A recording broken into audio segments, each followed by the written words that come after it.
Hello बच्चों, आइए इस प्रश्न को देखते हैं। सत्य कथन चुनिए। विकल्प ए सभी मछलियों में क्लोम प्रच्छद से ढके हुए होते हैं। विकल्प बी सभी स्तनधारी सजीव प्रजक हैं। विकल्प सी सभी साइक्लोस्टोमों में जबड़े तथा युग्मित पंख नहीं होते हैं। या विकल्प डी सभी सरीसृपों में 3 कक्षीय हृदय होता है।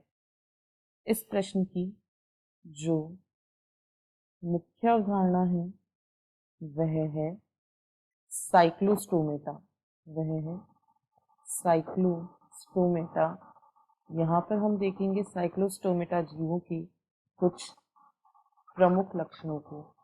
तो साइक्लोस्टोमेटा जो है ये अग्नैथोस्टोमेटा जो कि रज्जुकियों यानी वर्टिब्रेट्स का डिवीजन है उसके अंतर्गत आते हैं।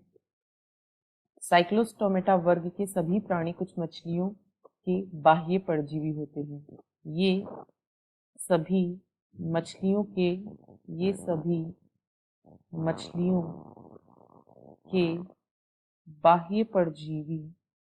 बाह्य परजीवी होते हैं। साइक्लोस्टोमेटा में जबड़े तथा युग्मित पंखों का अभाव होता है। इनमें जबड़े तथा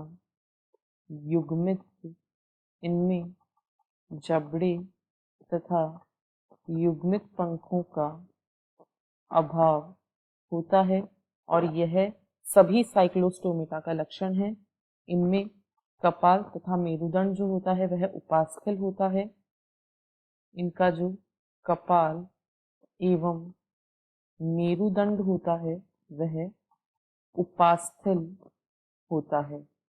अब यदि हम विकल्पों को देखें तो विकल्प सी इस प्रश्न का सही उत्तर है। सभी साइक्लोस्टोमेटा में जबड़े तथा युग्मित पंख नहीं होते हैं। यदि अन्य विकल्पों को देखें तो विकल्प ए में कहा गया है सभी मछलियों में क्लोम प्रच्छद से ढके हुए होते हैं, तो यह गलत है। यदि कॉन्ड्रिक्टीज की बात करें तो इनमें क्लोम प्रच्छद नहीं पाए जाते हैं, जबकि केवल ऑस्टिकथीज में जो क्लोम होते हैं ये प्रच्छद या ऑपरक्युलम से ढके हुए होते हैं। बी में कहा गया है सभी स्तनधारी सजीव प्रजक हैं, तो प्लेटिपस इसका एक अपवाद है जो कि एक अंड प्रजक स्तनधारी है। और डी में कहा गया है कि सभी सरीसृपों में 3 कक्षीय हृदय होता है, तो मगरमच्छ इसका अपवाद है क्योंकि इसमें 4 कक्षीय हृदय होता है। आशा है आपको प्रश्न समझ आया होगा। धन्यवाद।